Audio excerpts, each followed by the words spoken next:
Dialog mengenai printing money memang banyak menimbulkan kontroversi, namun tetap harus kita perjuangkan. Yang seru adalah ada pejabat dan tim buzzer yang menganggap si Bosman ini menjebak pemerintah karena bisa seperti tahun 98 ketika dilakukan malah jadi hyperinflasi. Kita semua tahu bahwa menjadi pejabat di negara demokrasi harus siap ditantang dengan pemahaman yang lain, yang baru, yang mungkin lebih baik. Namun ketika ada yang mengatakan printing money, otaknya langsung ada kata inflasi dan mengatakan ini adalah menjebak pemerintah menjadi negara hiperinflasi. Siapapun yang bicara seperti itu berulang-ulang, pasti orang ini gak pernah belajar ilmu ekonomi. Gak segoblok itu ide printing money menghasilkan hyperinflasi kayak Venezuela. Naif benar sih ngomong begitu. Semua ada dalilnya, semua ada bukti yang telah dilakukan dan berjalan dengan baik. Kita ingetin ya, pada saat sebelum Perang Dunia Kedua, yang mana untuk membiayai Perang Dunia Kedua waktu itu, JMK, ekonomi yang terkenal, saya nggak mau perpanjang nih kata-kata JMK, yang menjadi penghitung war cost atau cost accountingnya atas biaya perang,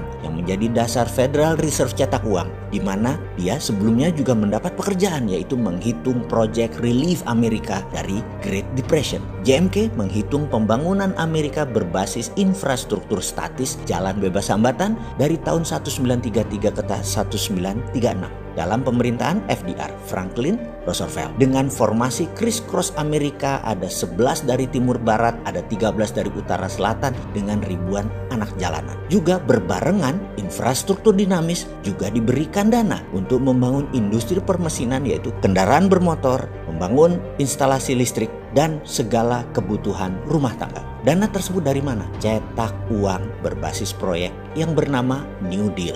Program ini memiliki moto 3R, Relief, Recovery, dan Reform. Fokus program ini diadakan untuk mengatasi pengangguran dan kemiskinan, kemudian pemulihan ekonomi ke level wajar, serta mengatur ulang sistem ekonomi agar depresi tidak kembali terulang. Dua peristiwa tadi, New Deal FDR untuk Amerika keluar dari depresi dan memenangkan Perang Dunia Kedua adalah strategi printing money. Oke, sekarang kita ke Amerika. Bosen deh lu bolak-balik ke Amerika. Tapi yang namanya belajar, ya nggak apa-apa juga. Tidak ada keunggulan di dunia ini. Yang ada hanya pengulangan, alias kalau mau unggul maka ulangi.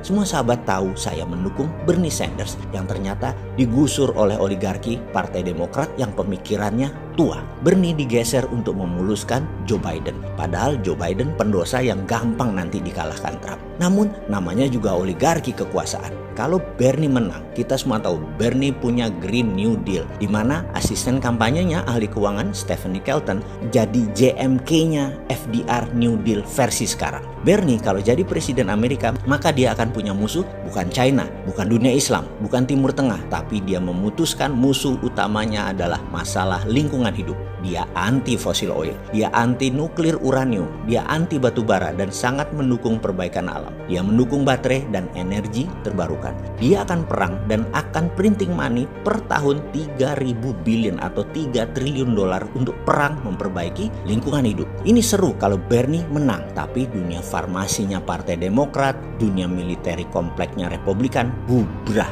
Bernie hanya perang di dua front. Satu, lingkungan hidup. Dua, komunis. Komunis itu musuh abadi demokrasi dan lingkungan hidup musuh perusahaan minyak, gas, batu bara, dan nuklir uranium dan hal-hal yang mengurangi oksigen karena penebangan pohon dan lain sebagainya. Ini beda dengan Trump. Ini beda dengan agenda Partai Demokratnya Biden, Obama, dan Clinton. Singkat cerita, Bernie disingkirkan. Kini terkadang timbul kekosletan otak si Sontoloyo ini. Selain konsep MMT di dalam membangun Indonesia yang tidak bisa diterima oleh para menteri yang pro IMF juga pro obor, maka mungkin baru bisa dijalankan setelah mereka tidak menjabat. Walau saya menyayangkan ketidakberanian mereka saat ini, mengingat mereka masih 4 tahun lagi berkuasa. Jadi buang-buang waktu untuk Indonesia jadi negara terbesar di dunia. Atau mungkin mereka memang tidak mau dicatat sejarah sebagai pejuang kedaulatan Indonesia berikutnya. Mereka maunya dicatat sebagai orang yang manut dengan IMF dan obor Tiongkok. Ya nggak apa-apa juga, namanya juga pilihan hidup, silahkan dilanjut. Jadi ada baiknya kita ambil itu program Green New Deal ala Indonesia.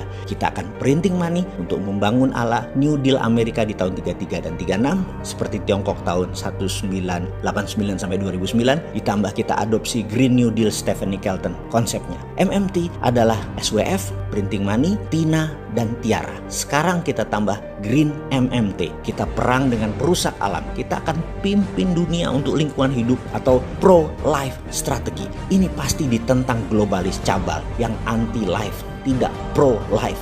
Cabalis mendukung nuklir uranium, fosil oil, batu bara, dan merusak lingkungan lainnya termasuk perang bedil-bedilan. Mereka dukung itu. Indonesia harus ambil kendali. Saya ragu yang sekarang punya biji, tapi biarlah mereka mengerjakan apa yang mereka tahu dan apa yang mereka mau. Kita kerjakan apa yang bisa kita kerjakan untuk membuktikan konsep kita ini berjalan dengan baik. Jadi kembali ke printing money. Masih bilang inflasi, tak tutup endasmu.